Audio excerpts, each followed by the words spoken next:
Dobrý deň.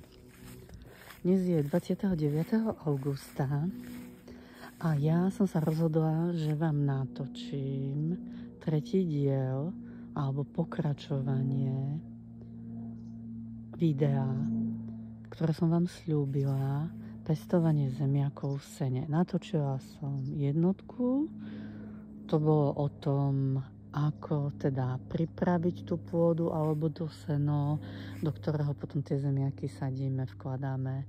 Druhé video bolo o tom, ako to narastlo a že jak tie vlastne rastlinky vyzerajú, čo pod nimi sa už ukazuje a čo nie, že či to má nejakých škodcov alebo nemá.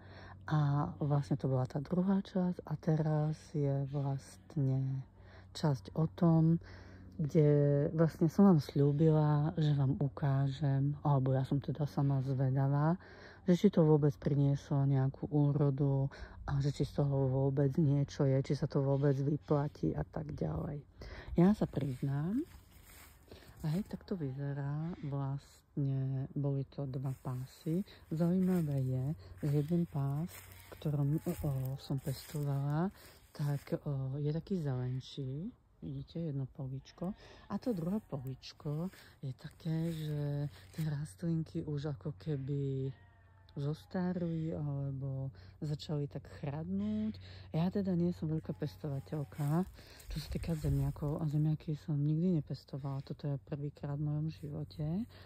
A takže neviem, ako vyzerajú zemiaky normálne, ktoré sa pestujú v pôde, že ako tie rastliny majú vyzerať, kedy sa majú zberať. Viem, že sa zberajú niekedy na jeseň alebo koncom leta, pretože si ešte pamätám zemiakové brigády zo strednej školy, ale tam sa to vlastne už vyhorábalo a žiadne rastliny som tam nevidela. Takže takto vyzerajú tie zemiaky 29. augusta a keďže tá rastlina vyzerá, že už tým pôdom nič moc nedá, tak som sa rozhodla, že sa ideme pozrieť.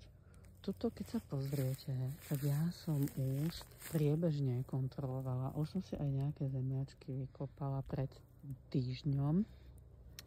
Toto je košík, ktorý som vlastne vykopala teraz, alebo povyberala, lebo tu sa nič nekope.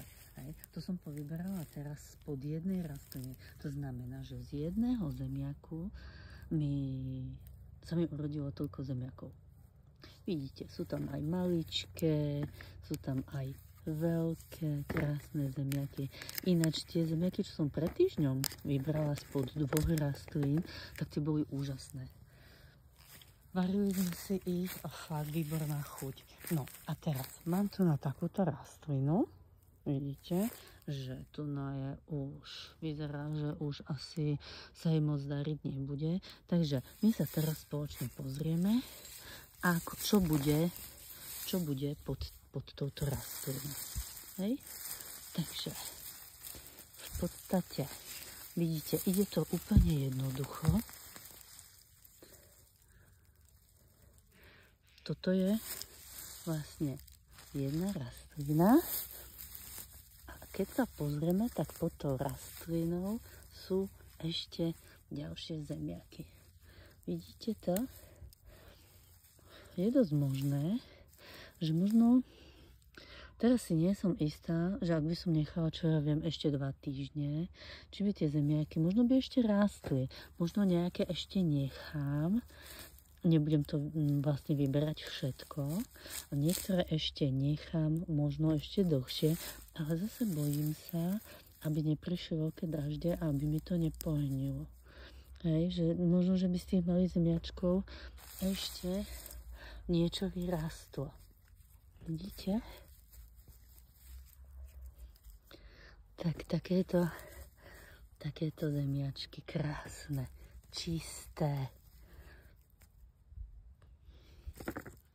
bez žiadneho vyorávania, vykopávania. Proste úplne úžasné. Úplne úžasné. Ja som fakt nadšená. No, toto sú také malilinké, ale aj tie mám rada. Tie maličké zemiačky sú niekedy lepšie ako tie veľké. a chutnejšie, sú také delikátnejšie. Takže vidíte, pozrite sa, koľko tu toho je.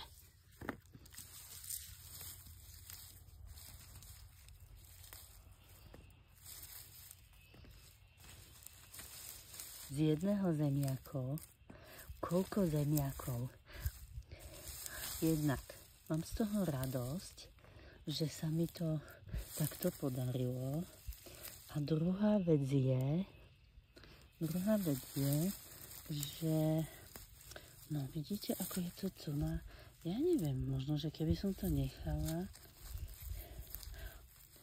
musím sa ešte preštudovať, že dokedy vlastne tie zemiaky sa môžu pestovať. Kedy sa najneskôr musia zberať.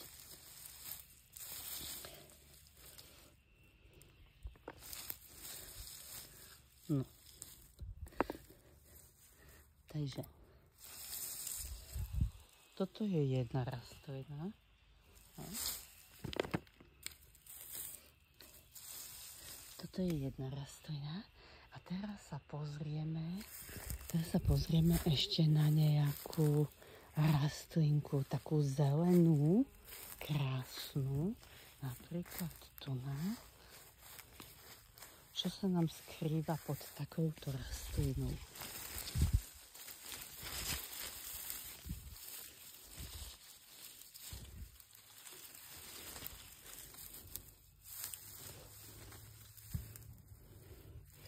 To sú tiež nejaké zemiaky.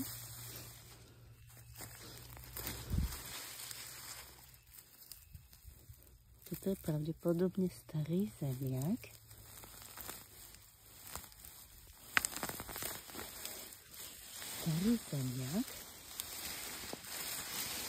A čo sa pod ním nachádza? Pod týmto zemiakom pozrite sa, aká nádhera.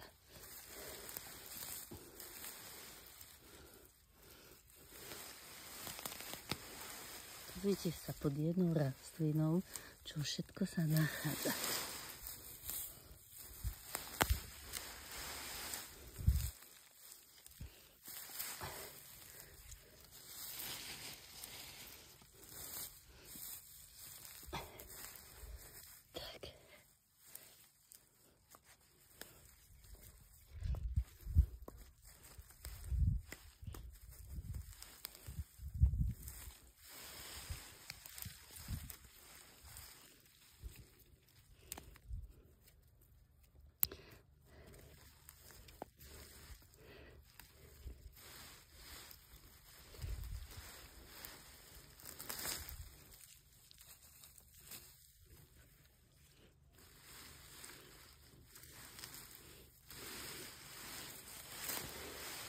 Tak.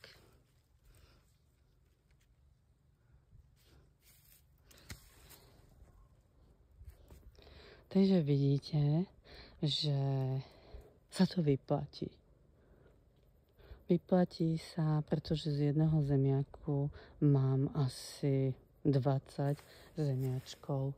To znamená, že stalo to za to. Ja sa teším, mám domáce zemiaky, podotýkam, že som to ničím nestriekala, nie je v tom žiadna chémia, sú tam použité všetko prírodné veci, viem, čo jem, viem, ako to chutná, viem, že to má úplne inú chuť ako kupované zemiaky niekde, dovezené neviem odkiaľ.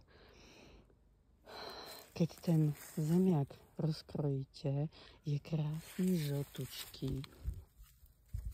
Je úplne nádherný žltučký a fakt je chutný, no neskutočné. Takže ja som sa rozhodla, že ja fakt tento projekt využijem aj na budúci rok.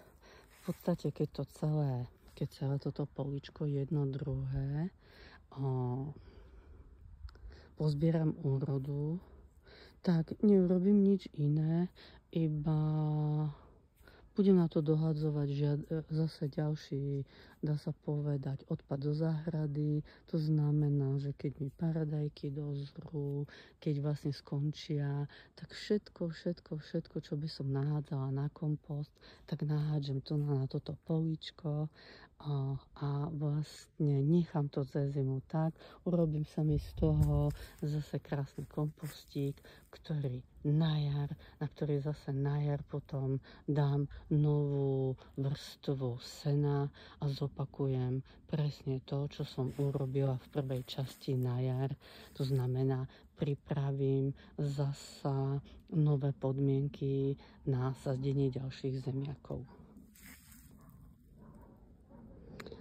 Tak to je asi všetko, čo som vám chcela povedať. Ja dúfam, že som splnila to, čo som vám sľúbila a čo som očakávala. Budem rada, ak vám moje video 1, 2, 3 niečo dá. Podotýkam, že pre tých, ktorí nevideli moje predchádzajúce 2 videá, aby ste si ich pozreli, takže je to pestovanie zemiakov v sene, časť 1, pestovanie zemiakov v sene, časť 2 a toto je pestovanie zemiakov v sene, časť 3, teda zber.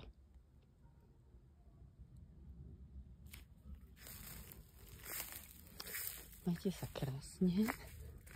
Ja idem ešte pár rastliniek pozbierať, povyberať. Ešte raz vám ukážem záber na moju úrodu zemiačkov.